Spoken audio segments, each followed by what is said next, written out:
Thank you so much, everyone, and thank you, Griselda. Indeed, this last point brought up is very correct.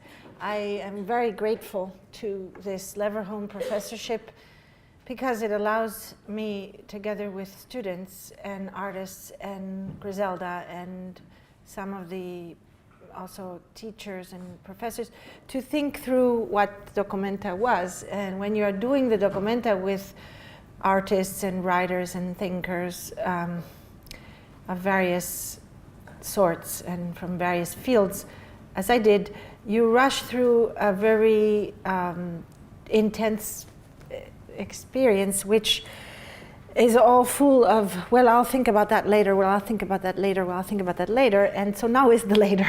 So it's a great privilege to be here in Leeds and to have this professorship to allow me to do that so with you. And so I look forward also to your questions and, as always, your comments, and because they're extremely helpful.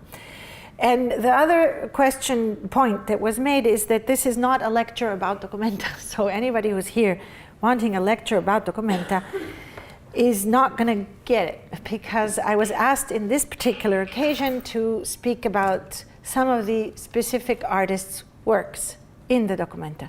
And so it's not a lecture on curatorial practice or the why of the many aspects of how it was, how choices were made, how the displays were done, how the works were made, the text commissioned, and so on.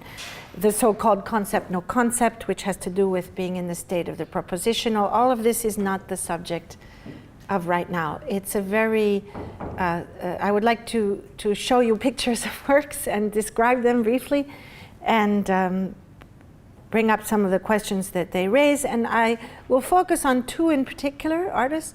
One is Mike Rakovits, and the other is Lea Porsager. But when we get to them in this PowerPoint, we'll just spend more time with them so that you can see the context within which those works came about.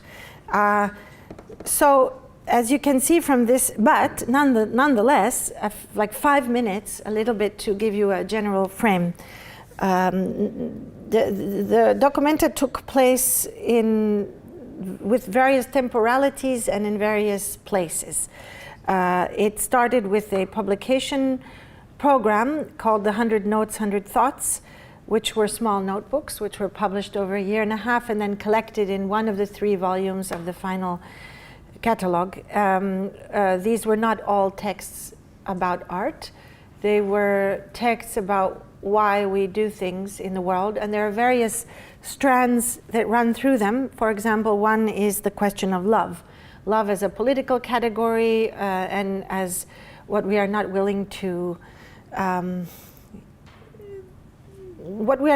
do in order for that. And this ran through, for example, Etel Adnan, the artist's notebook, which was on this topic. It ran through Michael Hart's notebook on this topic. It ran through Judith Butler's notebook on the comment on Hegel's fragment on love, and others. So this is one.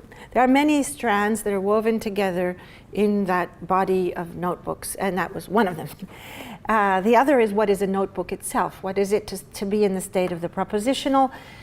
To therefore mark down something that you think you will forget. It is both a sign of a fragility, and it is a sign also of wanting to create a past for a future, wanting to create an archival element that can be then retrieved for some future lecture to write, or poem to read, or artwork to make. And so this being in a temporality that is not that work done, but that it is a past perfect, is the state of those notebooks. And so one of the strands of that was, what is a notebook? And that goes from Michael Tausig's notebook about what is a notebook to a number of facsimiles that were retrieved and published, such as Georgi Lukash's notebook on realism, where of his notes at the university in Berlin, of his class with Georg Simmel, where in the back pages he writes his first thoughts on realism and the novel 10 years before the book that he will then write. So the other thing that happened before the dOCUMENTA proper, the exhibition in June 2012, was a series of events organized by End, which was an artist collective created for dOCUMENTA 13, which doesn't exactly exist now. And it was created by René Gabri and Irina Nastas, who are also as artists participating in dOCUMENTA in first person. And also outside of dOCUMENTA, founders of the 16 Beaver collective and many other, they have many hats that they put on.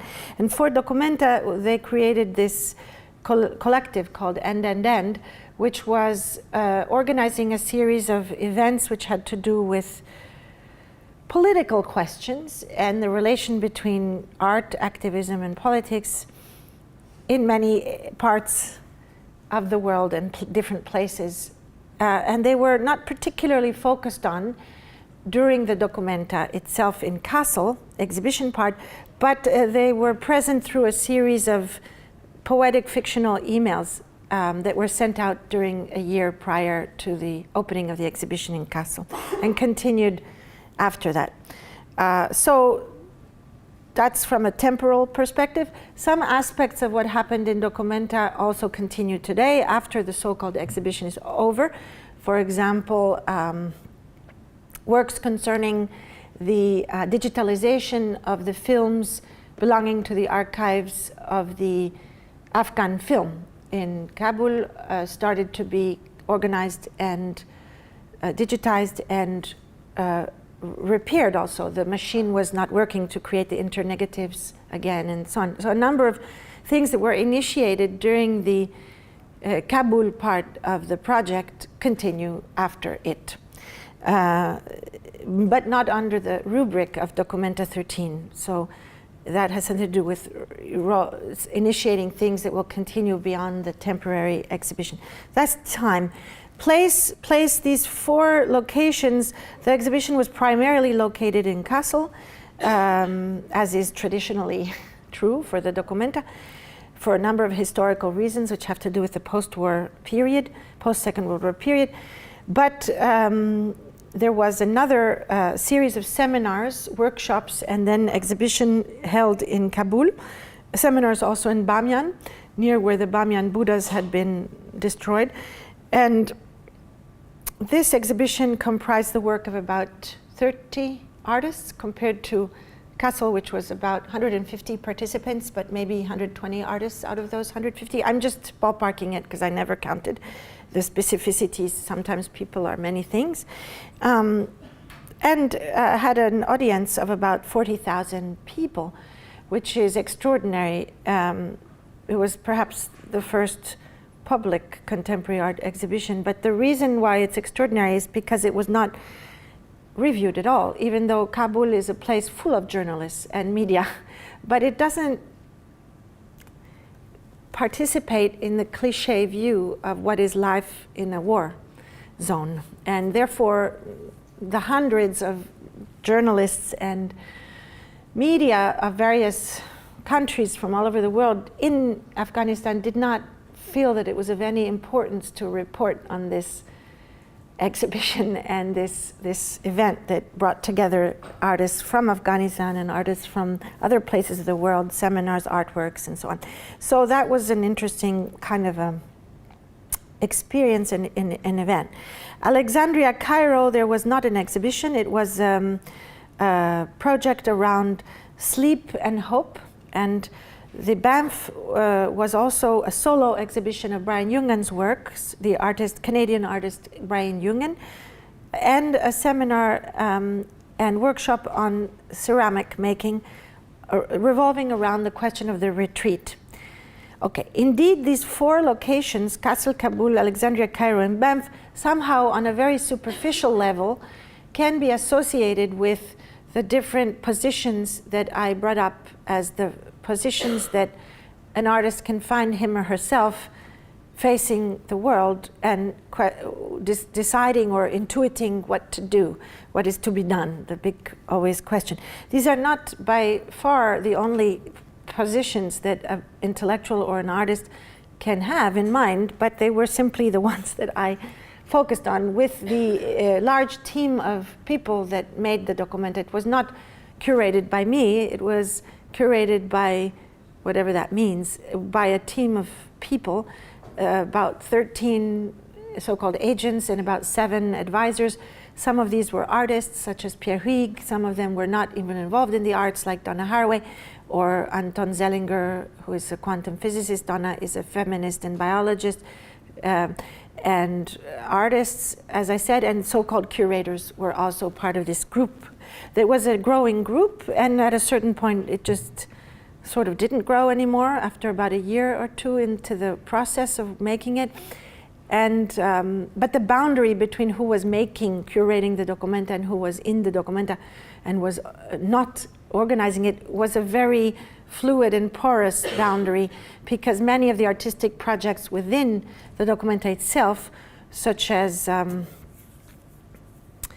well, Rossella Biscotti, or such as many of them were, Pedro Reyes, could be seen even themselves as a kind of group exhibition within it itself. So this question of who made the dOCUMENTA, we will never know who made this dOCUMENTA. It is unclear.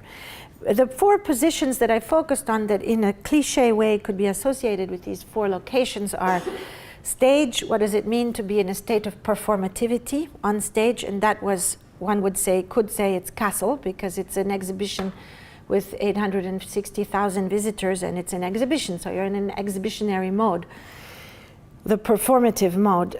Kabul, the second or another position that I was thinking about was under siege. What do you do when you're in a state of siege? What happens as an artist or poet, a writer, a filmmaker, an intellectual? And you could associate it superficially with Kabul. Hope, what does an artist or an intellectual do when they're in a state of hope? You could associate it at the time superficially with Alexandria, Cairo, because of course we're in the middle of the Arab Spring, and many of the artists, Egyptian artists that had already been invited to the dOCUMENTA, like Hassan Khan or Wael Shawki or Anna Bogigian, were clearly involved in a state of hope, and were very busy at the time that then the last year of working on their projects for dOCUMENTA. So it occurred to me that this being in a state of hope was a very interesting position and condition that often brought you to do things that are not traditionally associated with art making. It is a kind of state of exception of artistic practice and suspension of that when Malevich stops painting and makes teacups or designs the bar for the workers for the Paris exposition. And then the last retreat is of course easy to associate with Banff, which is a ski resort in Western Australia. And Marilyn Monroe actually went to Banff to ski. And it also has a very interesting artist residency program where much work on media art was done in the 90s. And there are more bears than people, 3,000 bears and 2,000 people. So it seemed like the right place to reflect on the question of retreat and withdrawal. And what does it mean to be in a position like Morandi, who withdraws in Bologna into his studio and paints bottles in the face of the worldly crises that are around. So, but actually the process of dOCUMENTA was about unfreezing these 4 positions more than freezing them, and classification in an old modernist way of classifying. And therefore, in each of these locations, which in a cliche way could be associated with one of these positions, what occurred was that there was obviously a hybridization of the positions. I mean, and we often have within ourselves hope, siege, retreat, and stage. And certainly Kassel is also in a state of hope, because it's one of the remnants of the artistic system developed mainly throughout the 20th century in modernism, of the large periodic international exhibition that offers this moment of collegiality, or this moment of encounter between artists, and it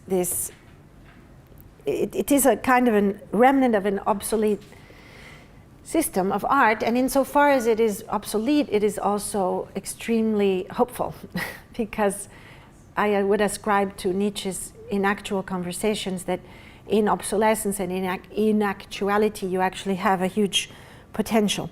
And artists generally approach participating in dOCUMENTA with an incredible sense of hope. It's felt as a kind of artist's exhibition, even though there's a huge audience, but because of they become almost custodians of the traditional heritage of contemporary art, because you have this palimpsest of works. Joseph Beuys's The Earth Kilometer of De Maria, and so many incredible things. So therefore, generally, so anyway, these four categories blur, and they're not so important, and you can unfreeze them. They were just a tool to work with, that's all. That's not the art. Okay, it starts in a disaster area, of course, that's Bode. This made me think about trauma and war in other locations of the world and in other times. This is was built as a parliament by German architects actually in the early 20th century, and then is devastated by war as well. It reminded me of the Friedrichianum. This is the Friedrichianum after the bombings and after the renovation for the first dOCUMENTA in 1955, which was not supposed to be a periodic exhibition. It was a one-time thing. This is my predecessor, Harold Zeeman, same building. How do you say überflüssig? Art is superfluous, yes. It was, I think, a very important dOCUMENTA, actually, that one, 1972. And this is the day before the opening. The day of the opening, we removed the banners. There was a process of removal of advertising as opposed to increasing of advertising as of the opening. So that was because it went towards a kind of, the art was supposed to be visible, and I don't think you need to advertise that dOCUMENTA is on when dOCUMENTA is on, especially not in Kassel. So the banners were removed after the day of the opening. And these are some of the core group of people that I worked with. Marta Kuzma, Chiara Vecchiarelli, Pierre Huyghe, Raimundas Malasauskas, Sofia Hernandez, Renee and Irene, Sung Joong Kim, other people, Kitty Scott from Banff, Hetty Perkins, Kojo Kuo, and so on. Anyway, there was a statement instead of a concept. Can all read it faster than I can read, and you don't need to read it.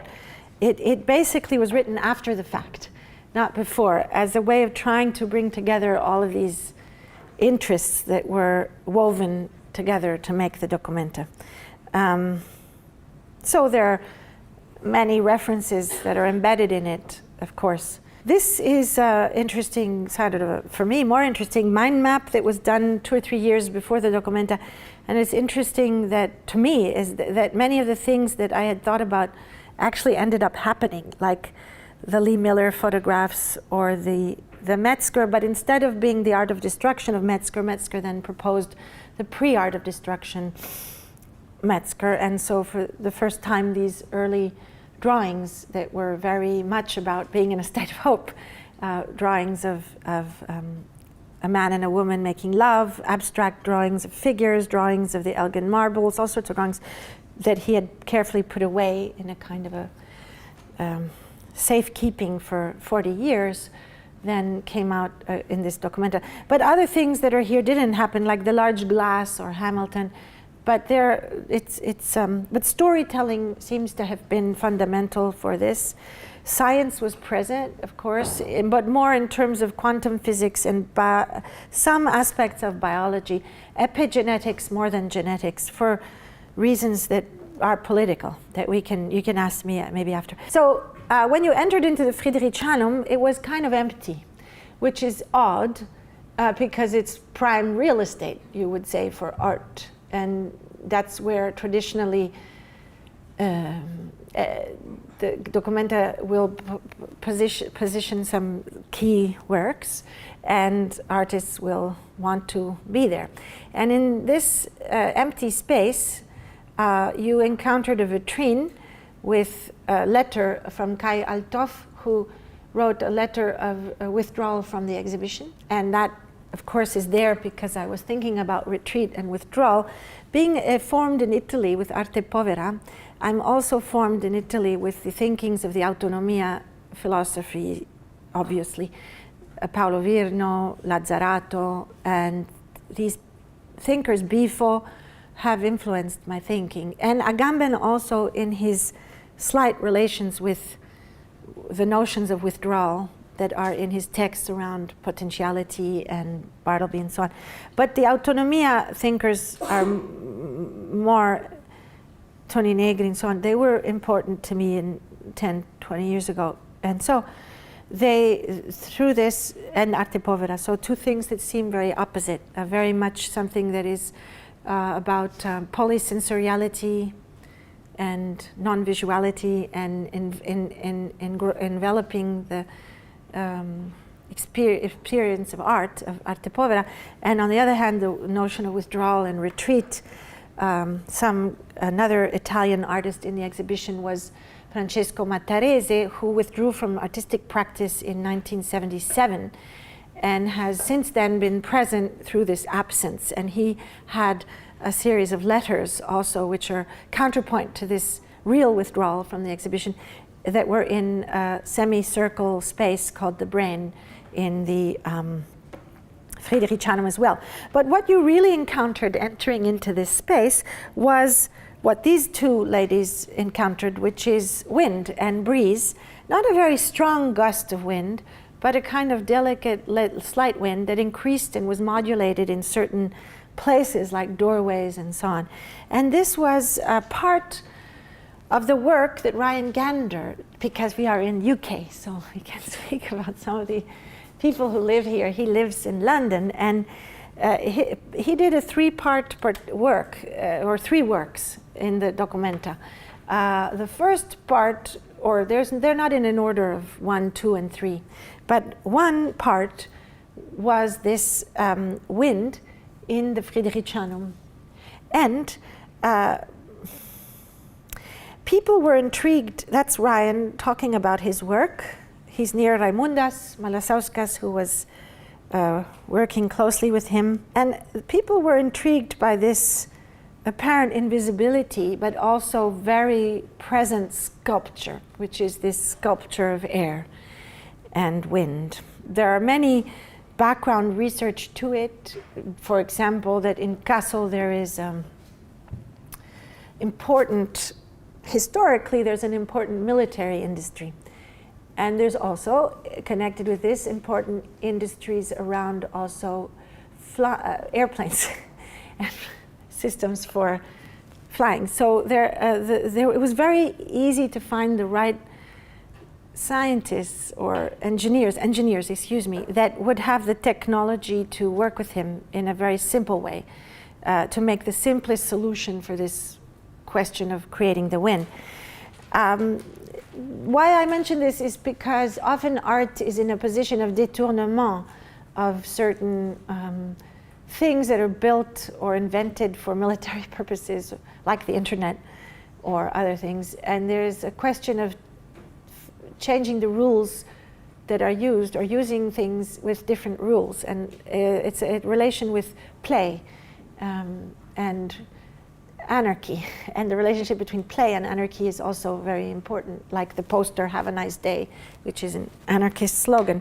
And so this was not part of the concept of Ryan Gander, but because I'm talking to the artists now and not to cultural theorists, unless they're here like secretly, this is just mentioned because sometimes there are these, because this détournement of a rule is often an artistic methodology, and because of the chance encounters with materials or technologies or possibilities that you find in a place. So art is a lot less kind of mental and abstract. I don't believe in the Descartesian cat. And how can we think of the art history without thinking of what is there, what a person has at hand to do things with. It's very simple sometimes why certain things are done and other things are not.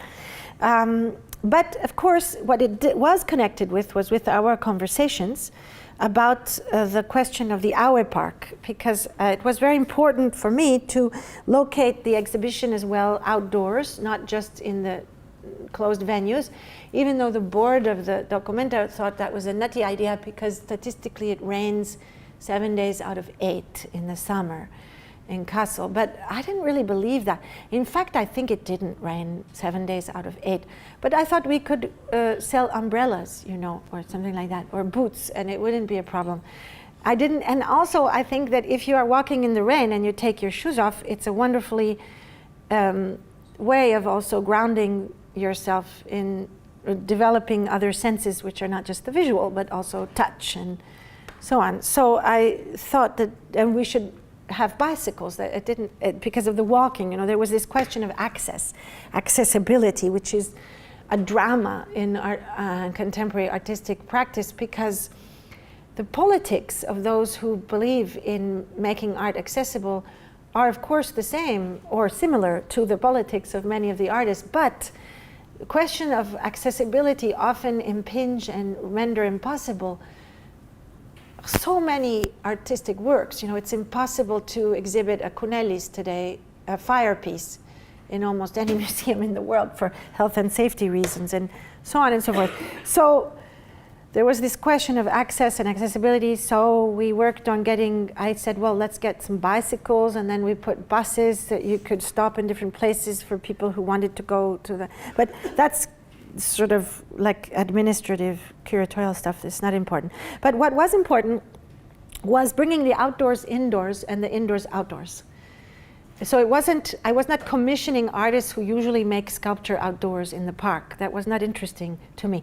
It was interesting more to bring the white cube or the black cube into the park. So artists who not necessarily would be showing a video piece or an exhibition of paintings, Dag Ashford, that one would normally put in the Friedrichshain, why not make these rooms to explode the museum and make these rooms somehow autonomous, to give more space between them than just passing through a door and going from Dag Ashford to Manon de Boer. So it had to do with temporality of the visiting experience and with overlaying of different memories into the mind of the viewers who's walking in and out of a park versus in and out of a train station and so on. So Ryan heard me talk about this, and that may have been somehow influential. But primarily, I think he had this idea previously and didn't, you know, you wait till the right moment or the right context to do things. So this was the first portion. So it was very much about activating other senses that are not the vision, and also about what it is to be with a crowd, what it is to reimagine a public space, to become aware of that, of being with others. And he's talking about it, different forms of perception. And the second part of his work was the underground party. So there was a small slab in the Auer Park that most people missed, but it had a speaker in it, and you heard basically something going on underground, like a party. So again, it's this relationship between visibility and invisibility, access and inaccessibility, being here and not being there, Kassel and Kabul and Alexandria and Banff, but through, in this case, a sound piece. And the third part of his piece, I didn't put a picture, was a person, actually. There was a character sitting at a table in a bar in the Neue Galerie that had a series of conversations with people. And we skip that. We're going through the park. One of the other pieces was, which became a kind of icon almost of the dOCUMENTA 13, was this bronze and found stone and small baby tree growing next to it, work by Giuseppe Pennone, one of the Arte Povera artists. This connects with, of course, Beuys and the 7,000 Oaks project, where from 77 to 82, this whole mountain of basalt stones were planted around the city, were positioned with a planting of a tree. And but it also resonates with the dOCUMENTA 13 was full of stones, or objects, or ceramic object. So it resonates with a number of questions about what is a place and how you can create a space, from a space to a place, through certain dispositifs of so-called things. So the artwork is, of course, not the stone nor the bronze sculpture, but it is in the relationship between the marker and what goes on around it. And of course, at night, in the morning, we found fire, we found bottles, people had parties there, people met. During the day, people with dogs would go, the dogs wanted to go because they're attracted to the tree. There were many events that occurred around it. So somehow the art object, not artwork, art object functions almost as a mediator or a kind of transitional object for the creation of this place of encounter. And it also connects with his earlier work. So in the late 60s, Benone, outside of Torino, did a number of works which were about de-anthropocentricizing art. Art as an encounter between human agency and the many, much stronger other agencies of the other animate and sentient beings in the world, such as trees. So for example, this encounter, of course, we're talking about a period when people were reading Merleau-Ponty all the time. He just had died, 61, and so on. Touching is an important subject, and touching myself, touching the world. But this work was about the tree will grow around the hand. So it's this sculpture which is made in a collaboration between the tree and the human agency. And indeed, it's still there. And the tree has englobed the hand almost fully. Another early piece of his was to prop up a tree with a rock, and the tree, of course, with its intelligence, grows around and with the rock and has a different shape that it would have had without the rock. So it's again an encounter of human and non-human agencies, which lies behind his work. Now, here we have just a park, the Aue Park in the late 50s, this idyllic space, artificial space. I don't believe in the distinction between nature and culture, by the way, and I never have, and neither did the Baroque, neither did Arte Povera. Either everything is culture, so the culture of trees that grow, the culture of bees that build their architectures, or everything is nature. The product of our brain is a consequence of subatomic particles coalescing into something called a thought.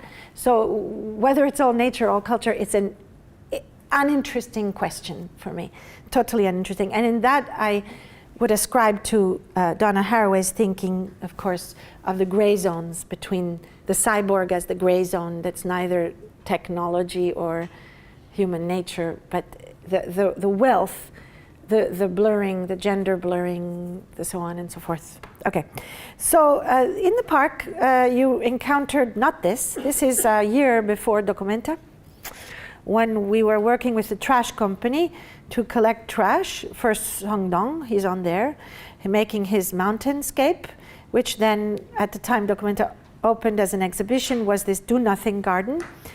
Not a particularly strong visual statement, because the green was on green, especially if seen and photographed from the other side of where you see it here. Without the orangerie, it was really green on the green trees. So it became one of the least published works of the dOCUMENTA, but one of the most memorable ones for people who went to the dOCUMENTA. So somehow intervening in that space between the media and artistic experience by becoming invisible in the media, but being highly perceivable in the space. And it was also very olfactive, as I mentioned earlier this morning in class, because he planted a lot of broccoli and broccoli family plants. So there was a strong odor next to it of plants,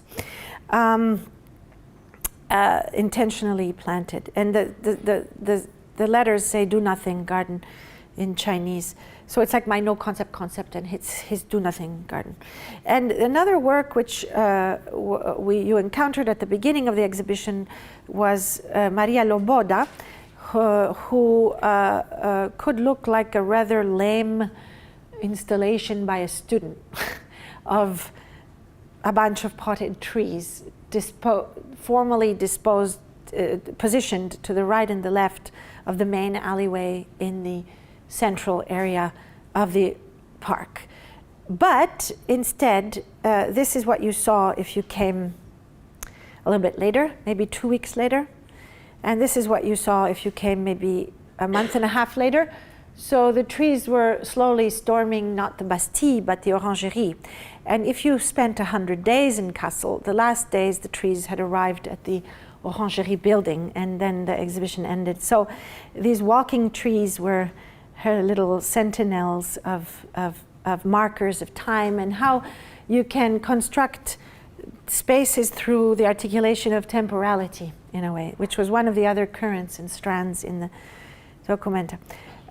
This is an image, a close-up image that a butterfly might have of the garden that Christina Buch, the youngest artist in the dOCUMENTA, created for butterflies. So the audience of this piece are actually butterflies.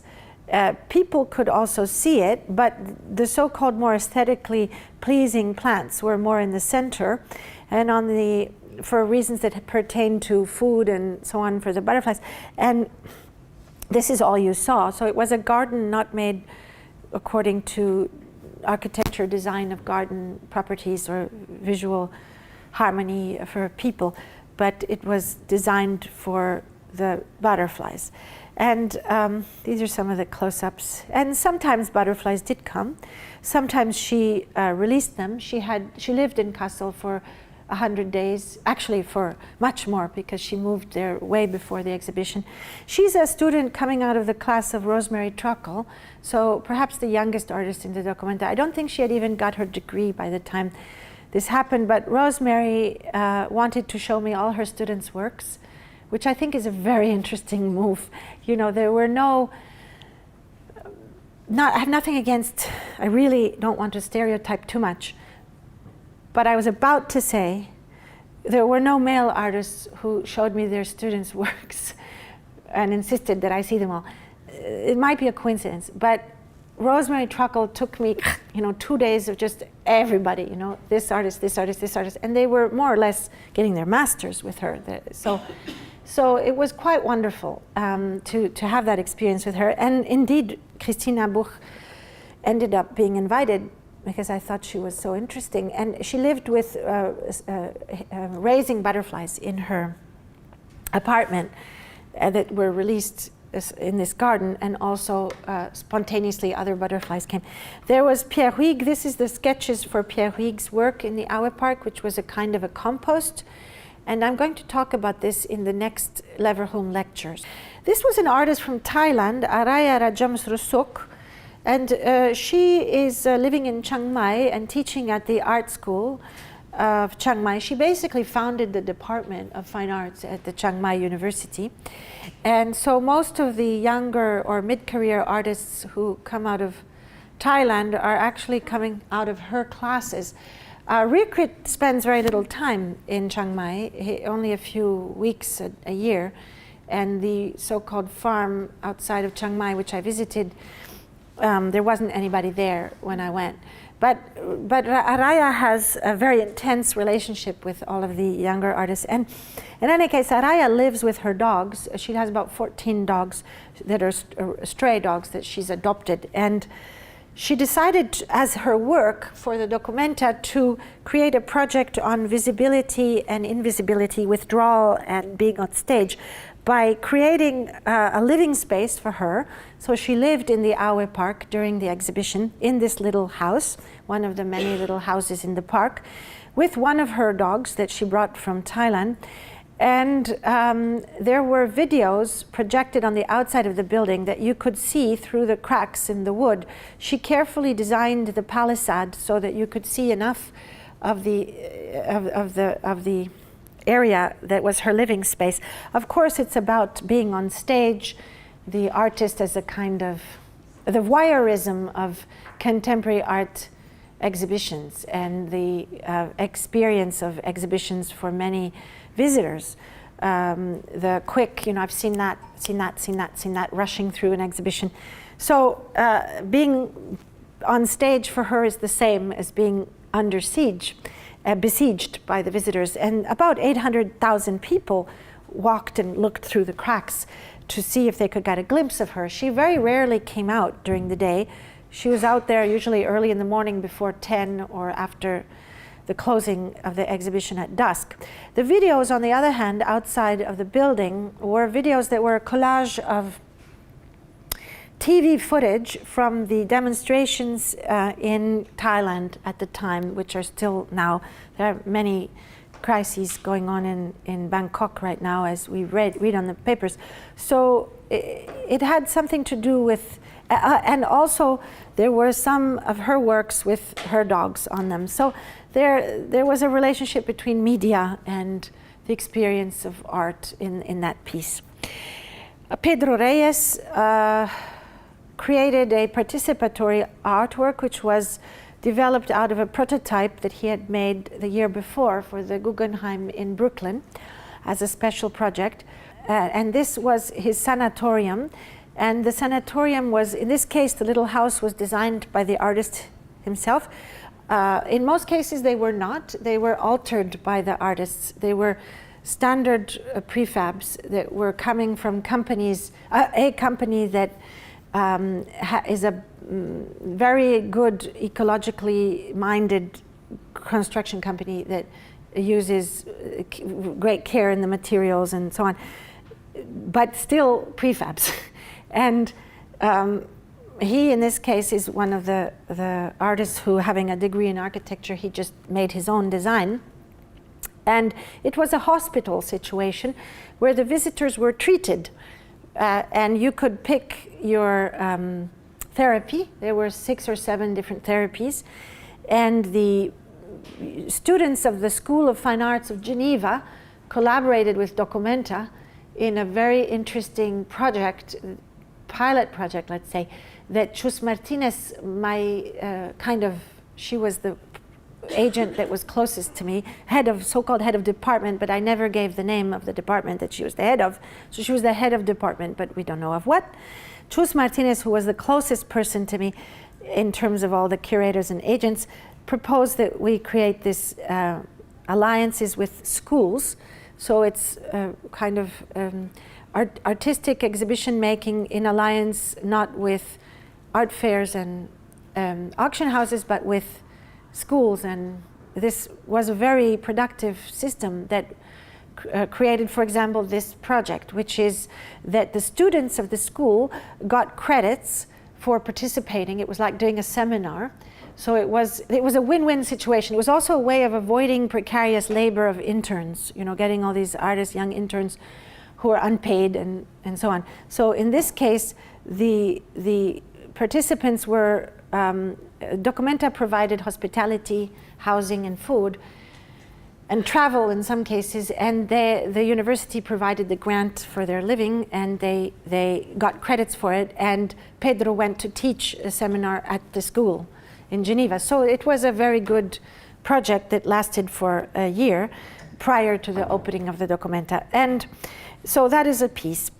Now I'm just gonna, this is another piece. I'm gonna skip over some of them because we can't get to Mike Rakovits and Dea Porsager, the two that I wanted to focus on.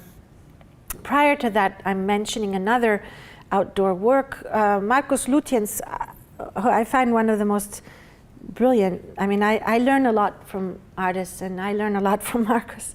He is based in California now.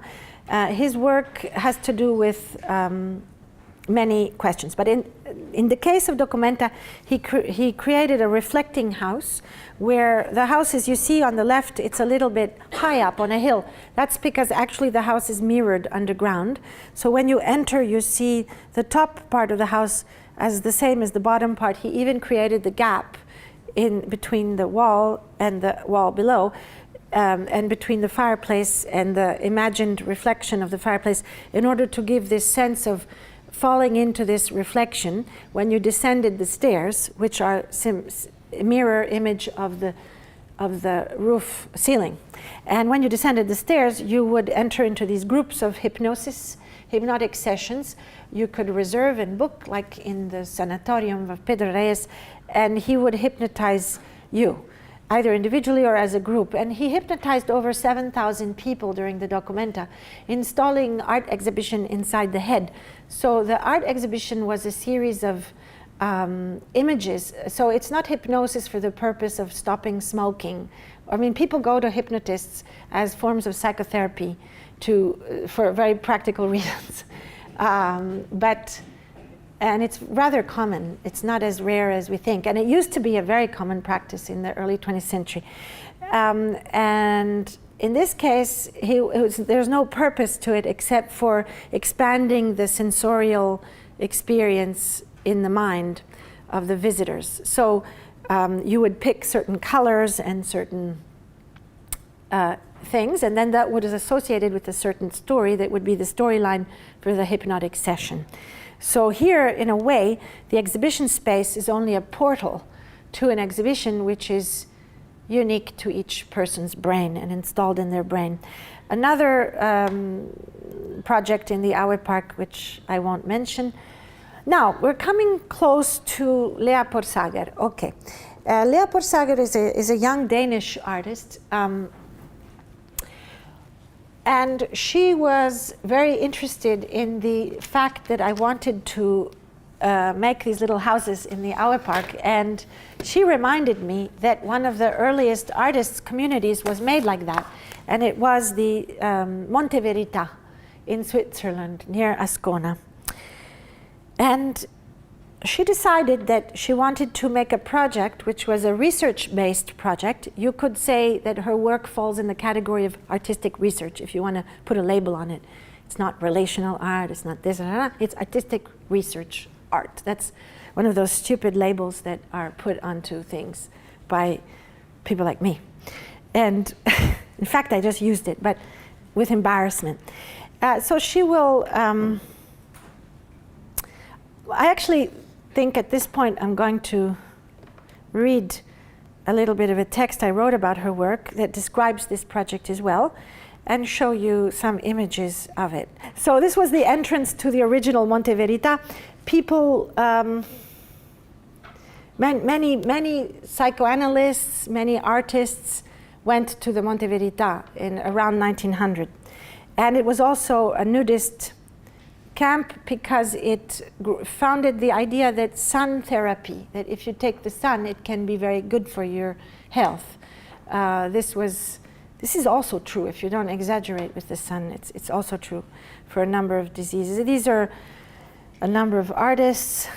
Arp went there. This is me traveling to Monte Verita in the cave with Lea Porsager, where Gusto Gresser was a poet who left the artist village community and went to a cave above. He withdrew, again the question of withdrawal, because he thought it was too spectacular and so on to be in the artists community. So he withdrew even from the withdrawal. And this cave is still there, and it's a kind of a place where old hippies go, like a pilgrimage. You know, you go to see Gusto Gresser's cave. Gusto Gresser actually, after Monte Verita, went to Munich, and he was the one who had made the famous way of protest of holding hands in circles, which also has been repeated in recent years.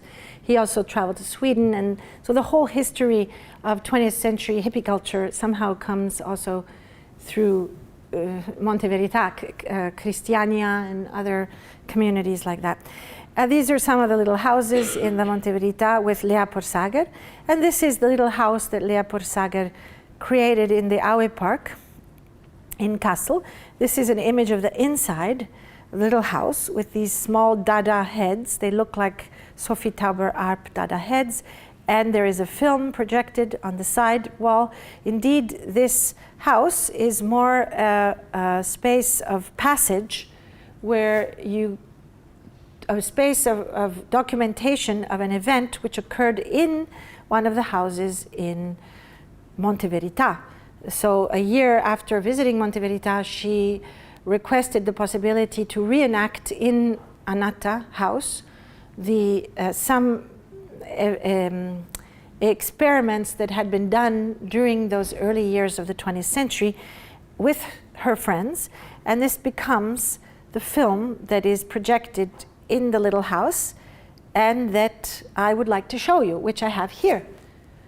So we'll get to see some art. But before that, I would like to just tell you a little bit more about her work. Simply because I very just wrote a text for her and called it Enchantmentification. Danish artist Lea Porsager's experiments are based on transgressing rationality and awakening alternative states of consciousness and body-mind experiences that create an expanded field of weird and mad reflections, a field of enchantment and fascination. Her practice, often containing references to alternative modes of perceiving and knowing the world in an attempt to go beyond the normal limits of daily experience and knowledge, echoes Kierkegaard's definition of the paradoxical and radical impulse in thought to reach its limits of understanding with a twist. And of course, she's Danish, and Kierkegaard is also Danish. Kierkegaard had written, "But what is this unknown against which the understanding in its paradoxical passion collides, and which even disturbs man and his self-knowledge? It is the unknown." He meant humans, not man, but at the time, people would write man, meaning mankind. Today, it's quite rare in English to do that. I hope. Porsager's practice as an artist consists, first of all, in stumbling upon a subject matter that intrigues her. Various spiritualist groups, movements, and subcultures, the occult and/or socially utopian visions and spaces of resistance. This is followed by reading about the topic, by doing research on the internet and in libraries and archives, as well as by going on field trips, quote unquote, which often lead to collaborations with friends and to performative experiments that might include tantric yoga, trance induction, and/or hypnosis.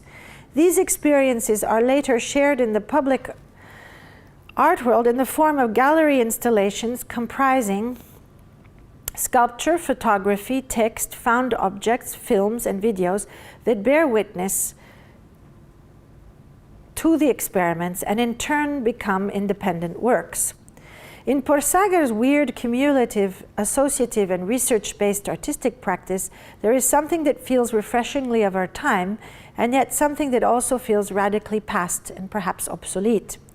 Her imaginary universe has touched, or might in the future touch, on any of the following esoteric practices: Advaita Vedanta, animism, anthroposophy, Ariosophy, ascended master teachings, astrology, Buddhism, cannabis subculture, cognitive science, conspiracy theory, Discordianism, eight-circuit model of consciousness, entheogens, esoteric Christianity, esotericism, Freemasonry, fringe science, Gnosticism, Hermeticism, Hinduism, hippie subculture, human potential movement, integral theory, Kabbalah, leather subculture, metaphysics, neurolinguistic programming, new thought, nonviolence, occultism, paganism, neo-druidism, Wicca, pseudoscience, psychedelic music, quantum mechanics, Rastafari movement, Rosicrucianism, science fiction, shamanism, Shinto, spiritism, spirituality, Sufism, Taoism, Thelema, Theosophy. This is in alphabetical order. Transhumanism and transpersonal psychology. To which I would add, because I got that list off of a Google search, to which I would add I won't tell you what I was searching. To which I would add environmentalism, socialism, dark ecology, feminism, speculative fabulation, magic, alchemy, Ayurveda, hypnosis, crystals theory, WikiLeaks, and Kundalini yoga, to name just a few interests of the artist that did not come up under the rubric of my Wikipedia search. And in terms of historical personages that populate her universe, one might mention Madame Blavatsky, Georgy Ivanovich Gurdjieff, Jane Heap, Rudolf Steiner, Krishnamurti or Aleister Crowley, Annie Besant, among others. In our advanced digital age of immaterial information and communication, of technological surveillance systems and corporate proto-fascisms, of exhaustion of the planet's resources and depletion of any social vision of the future beyond global financial capitalism, Porsager's mad and wacky anti-information, her pastiches and recombinations of every possible irrational explanation of the world she can get her hands on and mind on, resist any political control because they define a vertiginous and striated space of complexity. Furthermore, her reperformation of occult rituals based on hidden knowledge that is or was shared by specific communities and groups of people could be said to repeat the sense of living in a world that has been black-boxed and in which we cannot fully understand the secrets of high finance, for instance, with its insider trading, short selling, selling something you don't even own, and unethical operations shrouded by a mystique of technology and sleazy bankers. On the other hand, her research and projects break away from the secretive and covert operations of corporate finance and surveillance systems by reconnecting her alternative occult world to the trajectory of visionary, revolutionary moments in modernity. In fact, her work connects us back to the wilder social, utopian, and futuristic aspects of 19th century and early 20th century esoteric thought and practices in Europe, both those that were more socially accepted and those that were more occult. This was a bubbly, imaginative period in which organizing science experiments, exploring magnetism, inventing photography and film, those mysterious echoes and ghostly apparitions of the real, reading tarots and performing seances to speak with the deceased, founding communes in remote woods that hearkened to a new age,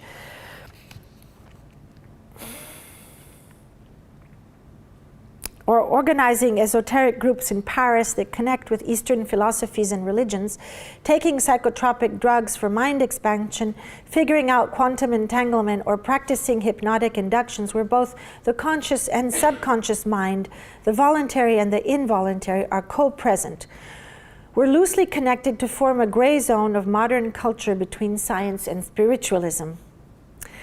The lesser-known trajectory of modernity, from alchemy to psychedelic drugs and anti-psychiatry, from spiritualism to the stuff that dreams are made of, was well known to the hysterics, those sentient beings with hysteries, hystery meaning the uterus, women such as Anne Radcliffe, who wrote Gothic novels instead of encyclopedias in the Âge des Lumières.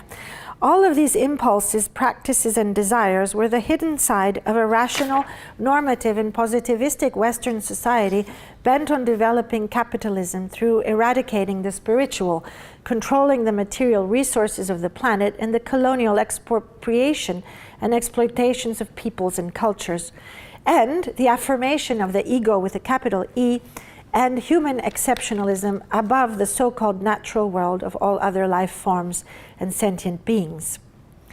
Not only in the capitalist liberal system, but also in the fascist order and also in the socialist world. Seen from the perspective of today's ecological disasters and general global disorientation of a networked world based on paranoiac control and exhibitionary narcissistic disorders via the internet, these so-called rational endeavors of progress in modernity appear much less logical than they once did. And modernity itself seems much less factual and rational than it purported to be, and much more permeated by spiritualisms and forms of magical thinkings, those factiches more than facts that Bruno Latour identifies in Nous n'avons jamais été modernes, we were never modern.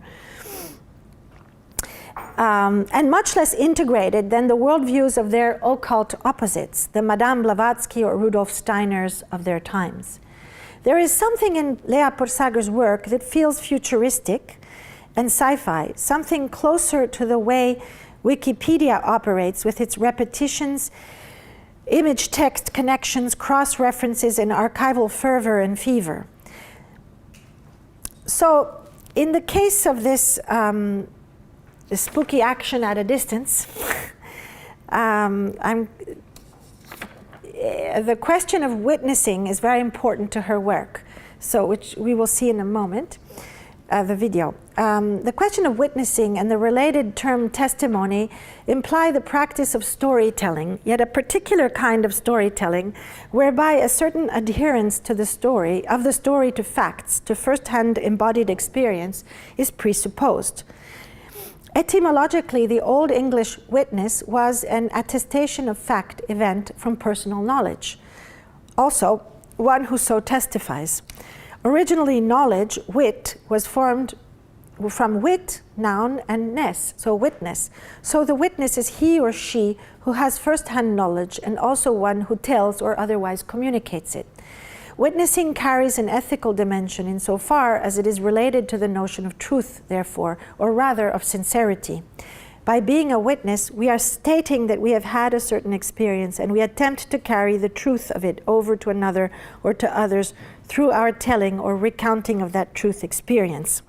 So Lea Porsager's Anatta experiment, 2012 for the dOCUMENTA, is an example of witnessing as an artistic practice. The Anatta experiment was inspired by the research trip to Monte Verità near Ascona in Switzerland that I mentioned to you. This trip, that's Lea with the person who runs the Monte Verità now. Monte Verità now is a hotel, unfortunately. Turned into a hotel. But the little leftover houses that are not used are in the garden. The Anatta experiment inspired by her research trip to Monte Verità near Ascona, Switzerland. In the early 1900s, this hill was a place of spiritual rebellion, attracting anarchists, free love advocates, Dadaists, theosophists, psychoanalysts, and occultists, all rejecting positivism and an increasingly materialistic society of late 19th century modernity. The founders of the so-called, at the time, cooperative vegetarian colony Monte Verità, one of the first artist communes and retreats, were Ida Hoffmann and her husband Henry Oedenkoven and the brothers Gustav and Karl Gräser that I mentioned. This was the cave Gustav Gräser lived in. Some of these people are in this picture. While others who came to Monte Verità included Hugo Ball and the psychoanalyst Otto Gross and the experimental dancer Rudolf Laban, without whom we wouldn't have Trisha Brown and, well, I mean, of course we would, but it would have taken another trajectory. I mean, things take trajectories also because of the people who do things. So Laban was also, who did dance classes, nudist dance classes at the, he then went on to becoming a Nazi when he left, but that is a whole other story, the story of Rudolf Laban. The curator of dOCUMENTA 5, Harold Zeman, believed it was a place of peculiar magnetic fields and esoteric meanings, able to bring together art, spirituality, and revolution in alternative lifestyles and under the aegis of Artemis, the goddess Artemis, the multi-breasted goddess of fertility and Gaia. That is why there are these multi-breasts, wood multi-breast on the floor that she puts, Lea Porsager puts. The multi-breasted goddess of fertility and Gaia, and he collected an archive of objects and documents about Monte Verità as a kind of ghostly project during the time he was working on dOCUMENTA. So it's his other, it's in a way his Alexandria, Cairo, Kabul, and Banff was his collection of materials parallel to his working on dOCUMENTA, which then of course become the next exhibition he does shortly after dOCUMENTA in 1978 is dedicated to Monte Verità, and he will do the exhibition in the Monte Verità, in the Casa Anatta, where Lea Porsager will do her reenactment of early 20th century tantric experiments. In 2010, I visited, of course, I told you that already, it's just that I wrote it here, and we, excuse me, and we found the remnants of the old houses tucked away on the grounds of a contemporary hotel. We also found Gustav Gräser's famous cave just above the colony in the woods, where he went to live in solitude for a period. In the late summer, so a year later, this 2010, in the late summer of 2011, as you can see, one of the time is an advantage. If you're invited to an exhibition 3 years before, it's better.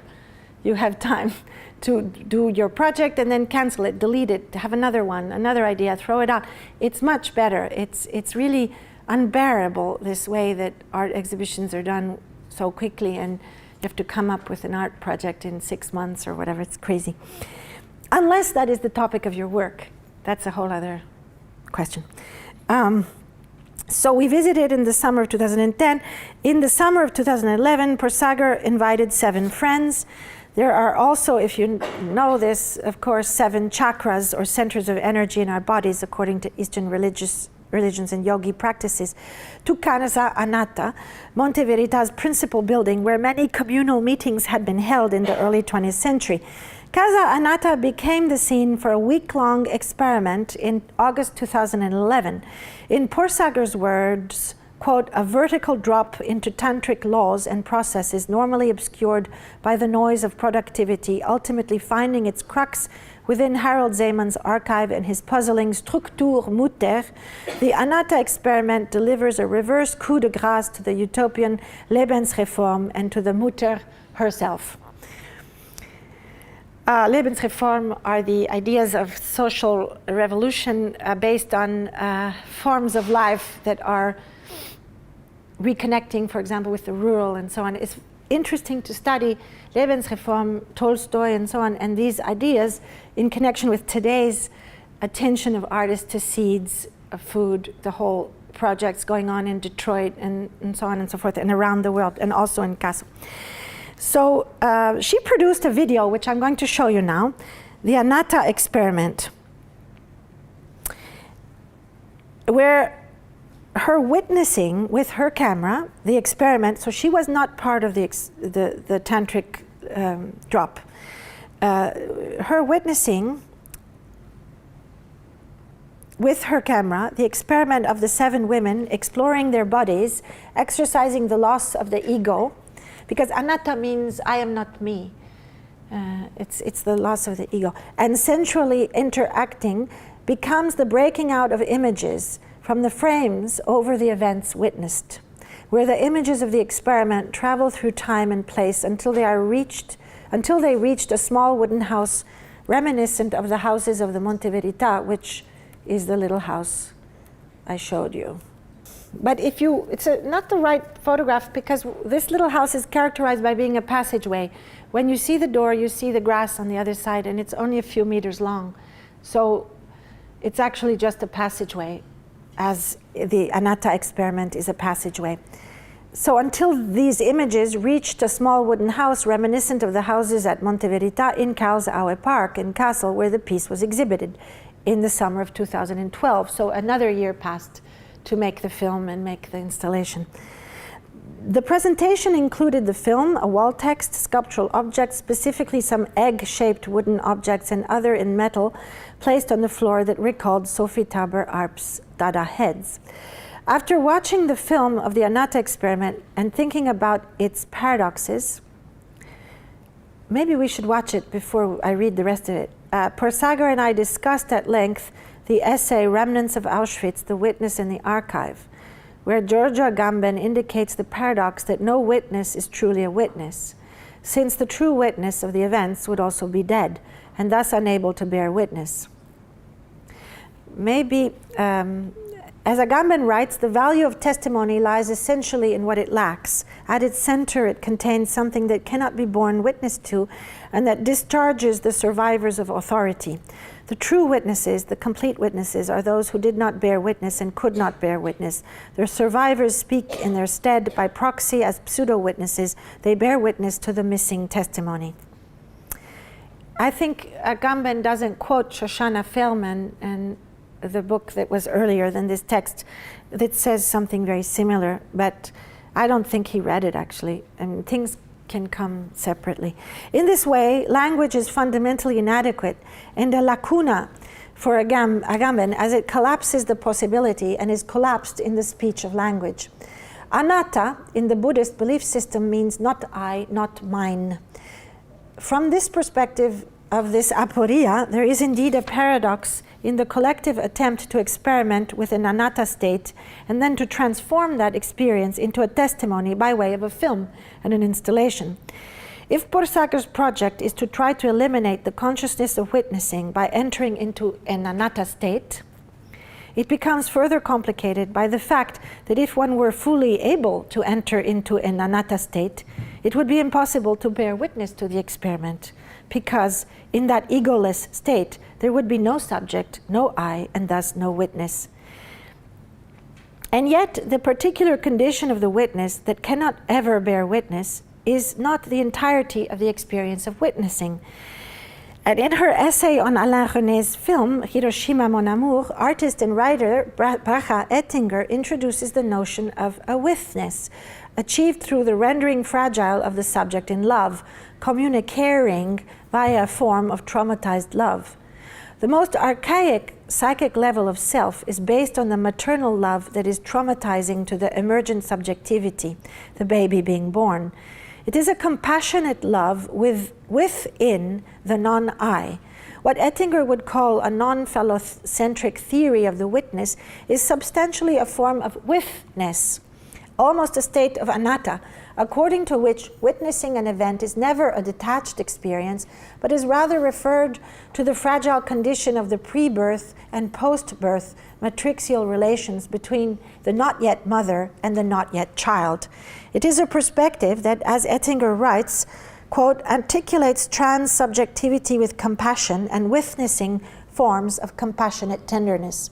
Subjectivity is not the moment the I becomes aware that he or she witnesses an event from the outside, but rather an experience of this, and that would be the Butler description of subject, in a way, and many others, and to be subjected to, and also the Levinas, that the policeman looks at you, you are, and in that moment the subject is constituted in fear.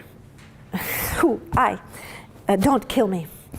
Subjectivity is not the moment the I becomes aware that he or she witnesses an event from the outside, but rather an experience of the, quote, space opened at the heart of the borderline between I and not I, a fragilizing encounter event which reconnects the knot between love and trauma and reactivated compassion. In this sense, the paradox of living the anatta experiment and bearing witness to it in the artwork, the paradox of esoteric experience and esoteric artwork is overcome, and becomes in a way esoteric, the opposite of esoteric, just as the Cartesian cut between the thinking rational mind and the external world bears little fruit today. Rather than considering thinking as a mental activity only, or matter as distinct from language, for Porsager, as for quantum physicist and feminist philosopher Karen Barad, matter and language are not separate, and she eschews both constructivist and realist thinking.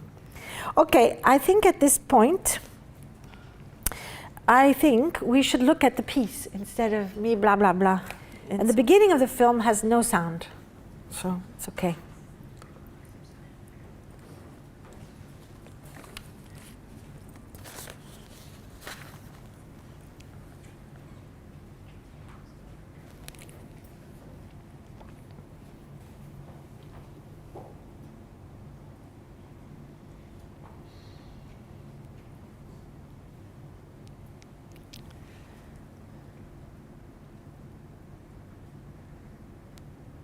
I don't know how to get rid of all this stuff on the bottom. Yeah.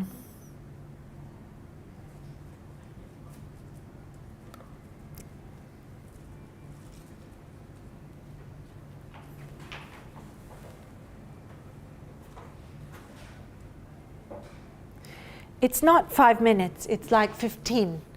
So you can just sit back and relax. Because it takes time.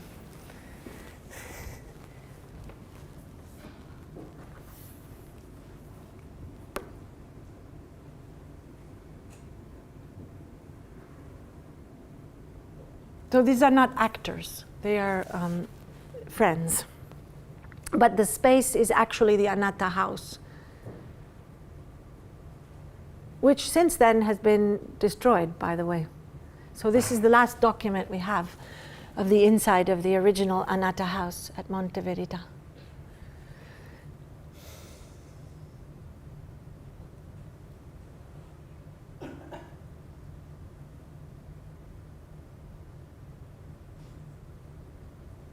They spent, I think, a week together in this house.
It's like an ergonomic box, like Wilhelm Reich.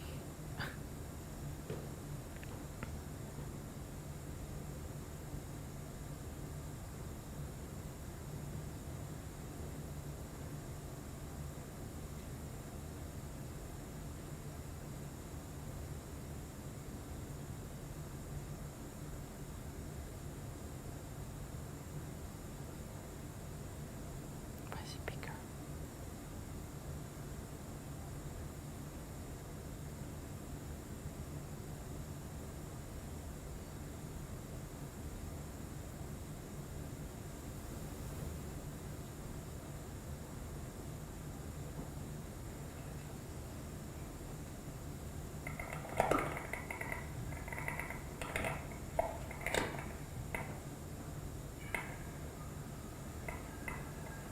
Why was the house destroyed?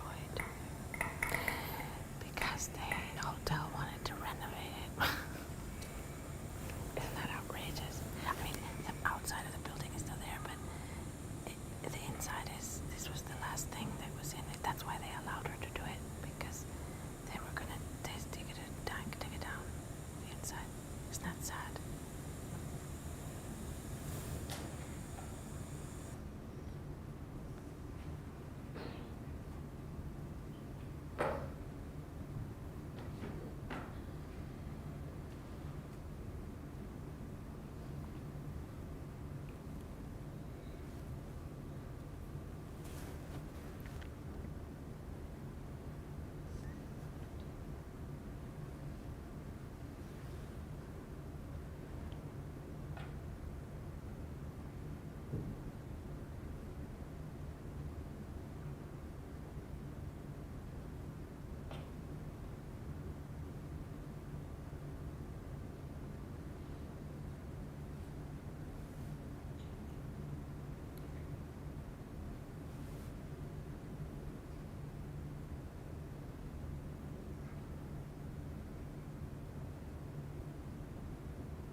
Just dealing with one story about one work. Takes 2 hours. It says quite a lot about document. Excuse me? The fact of just dealing with one story about one work. Yes. Having introduced them to some of the pieces gives them that. Yes. Things and then something in depth. Yes, I think so. Was made. That obviously was made for dOCUMENTA. Yes. And over that question of time. Yes. Yes, maybe it's the best way. Yeah, just looking with memory. You could say there was another case, but we'll maybe do another talk later. Yeah, another time.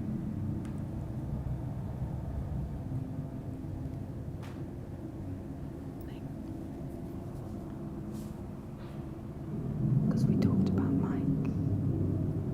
Michael on the Institute. There's quite a lot on that day. You can mention that will be on the website.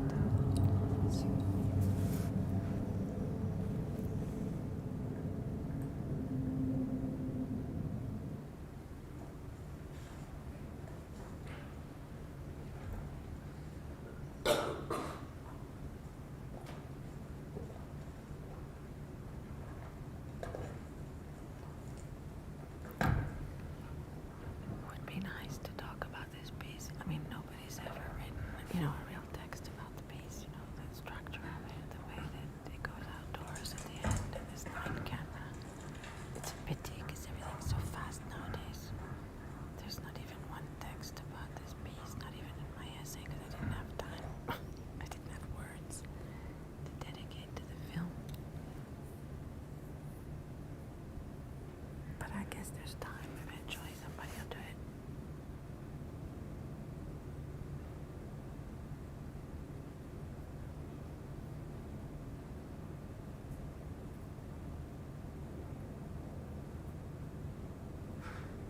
Maybe you have to say that, that in all of these works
So given the time, it was more than 20 minutes, I don't think we can speak about Mike Rakowitz's work as well. I had chosen 2 artists to focus on, but I think we have to just end here because it's 5 minutes before the end.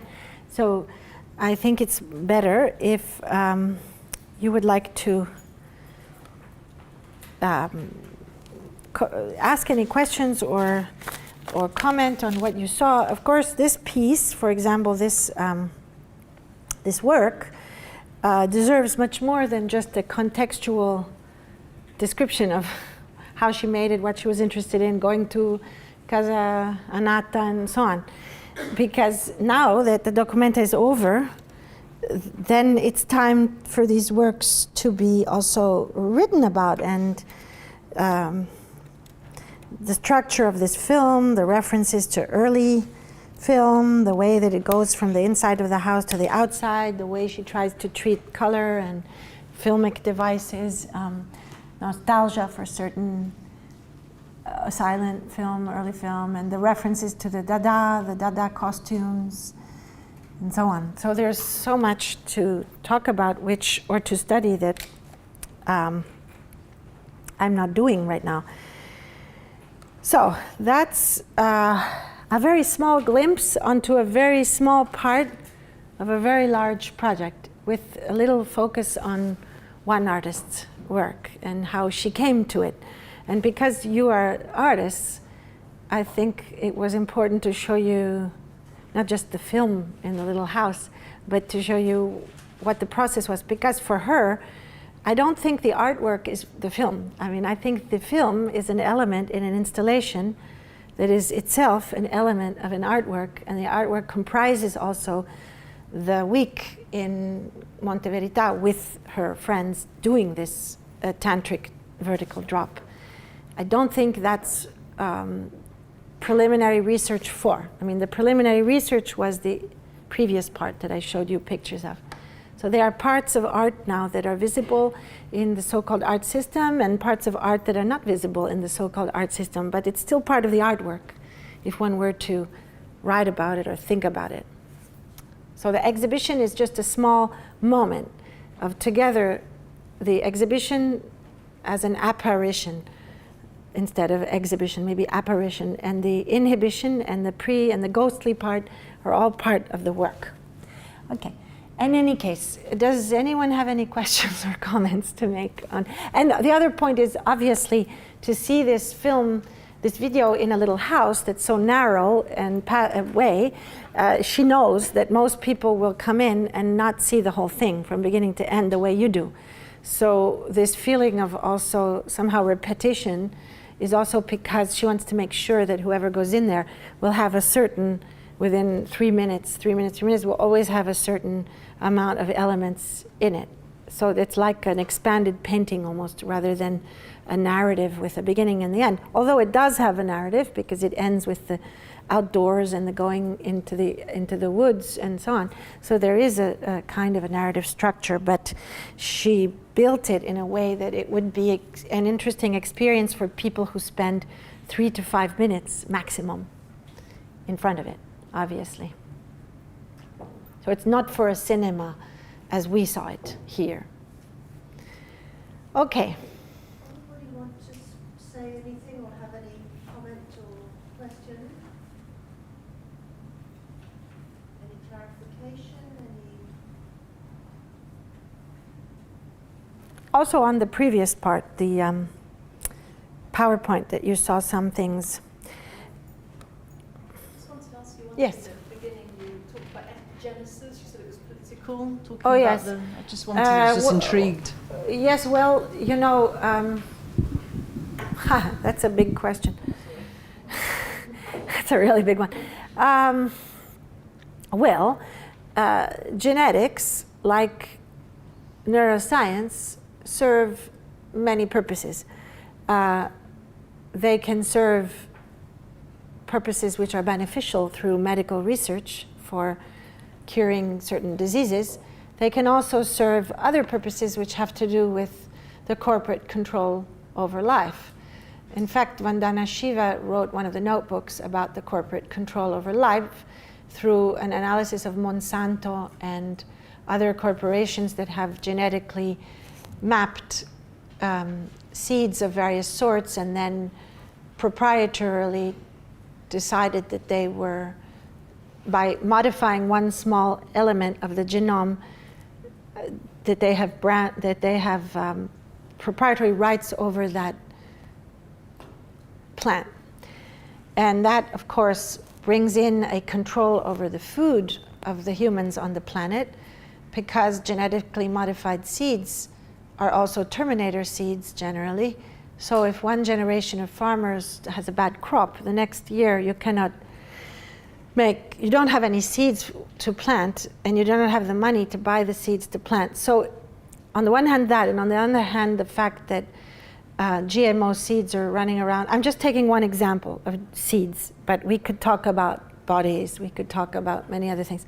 GMO seeds of cotton, for example, are devastating areas of the world where there's no food being grown because it's more profitable to grow cotton, GMO cotton, or corn for fuel, alternative fuel. So therefore you have also again problems of unbalance and devastation of food, food for humans, and loss of the possibility of the human, different people and local communities to have their own control over their own food. And that's the first time in 10,000 years that this is occurring, because the whole society is based on the birth of agriculture also, and moving from hunting, gathering to agriculture. So if you suddenly, slowly, within 20, 30 years, detach those two, you're in for a big political crisis, and also for an incredible power over the populations, because you have control over food. If you have control over food, you have control over people. So that's why the food is such a big important issue right now, food and crops. So genetics were based on identifying and owning. Now, the thing that is, and also there were these ideas that you could even clone people or clone animals and so on, or you can, now the good news is that that's ridiculous, because genetic sequences are actually change over even one generation, and they can change very quickly. So you cannot really ever arrive at that science fiction sort of control over a body, like cloning a person and so on. And epigenetics are the study of what occurs around the genes, and how the environment will influence the genes and actually change the genetic identification of a living entity. So I think there's a politics that's behind epigenetics, which sees it more as a system of influence of the environment on a micro level of a body or of a cell, on a macro level, so that it's really the opposite of genetics. So epigenetics is a branch of genetics that's actually the opposite. That's saying that if you were to see it as nature nurture, it's the nurture side rather than the nature side. That everything changes so much according to what happens in the interaction of the genes and around the genes. So I think it's a political question to liberate people from the fear also of the genetic control, and also to understand this politics of symbiotic evolution within cells, rather than seeing it as this code that tells you what you are destined to be. You know? So that's what I mean by there's a politics around epigenetics that's closer to my way of thinking than genetics. Does that make sense? Okay.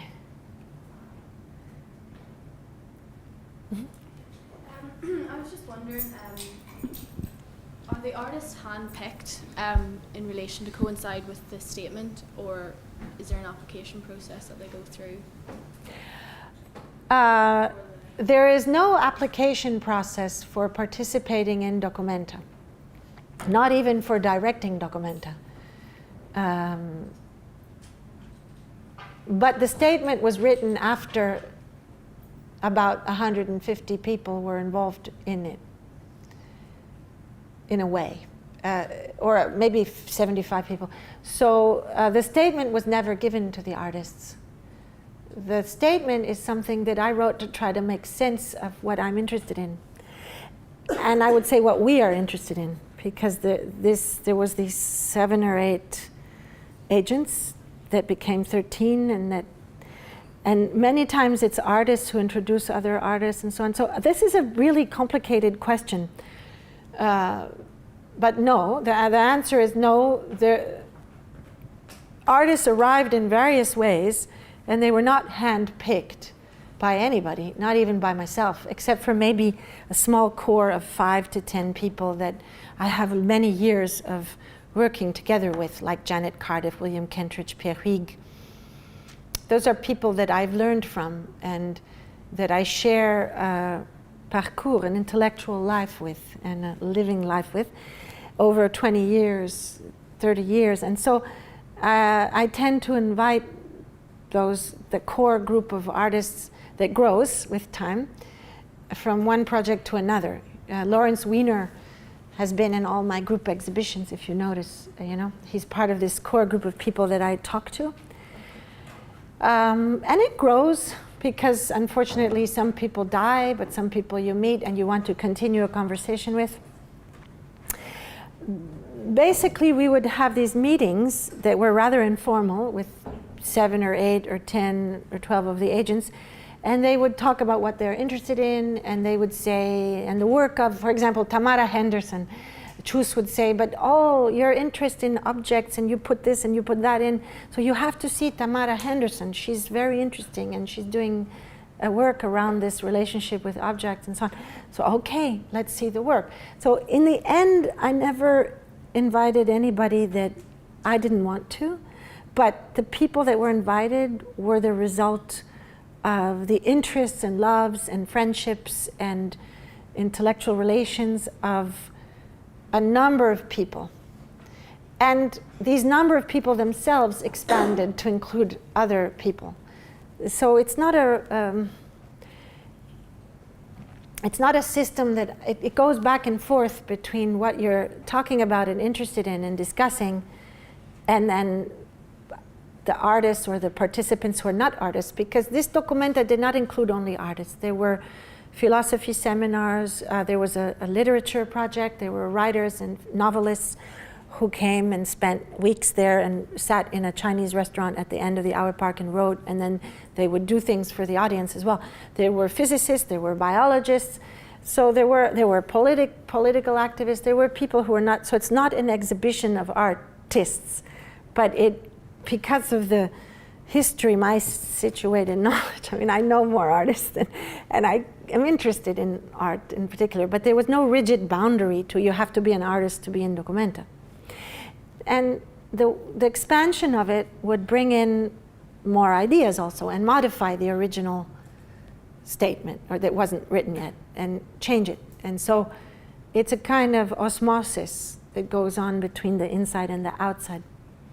More like a big, rather open party that a lot of people can crash. But it starts with the core of a house and a person and an invitation of a certain number of people. But you cannot say that it is a democratic process in the sense of democracy, political system of, it's not an open call. It was not an open call. I have done exhibition like open call. Greater New York #1 was open call. There were 2,000 applications, and it was a process that went through that. I mean, there are projects that are done, I have done as open calls, but this had more to do with an organism, how an organism develops. I think we should stop there, and thank you very much indeed Thank you. for giving us the sense enough, perhaps, of how this process of like an artwork itself of making a document. Yes. Space, time, and something very important about the critical practice within it, but also the intimacy frequency with which you work with artists or give the space to artists to work projects. So this is not, you know, a big sort of shop window for galleries, sort of the stable artists of the big galleries. Obviously, many artists have to be supported because the projects are timely and time-consuming and expensive. But it is very much to do with what we're trying to introduce and make available to you through this Leverhulme visiting professorship. Something to do with understanding in depth a particular critical practice that engages with both fine art, histories of art, cultural theory, art and design, for those of you who come from the art and design section, to really understand in a much more deeper way what these processes might be that you just don't go and consume and tick off done documented piece. So we're going to hopefully spend quite a lot of time with it. Most of the material will be filmed, is being filmed, so there will be an archive where you could re-listen to some of this material. Anyway, thank you very, very much indeed. Thank you.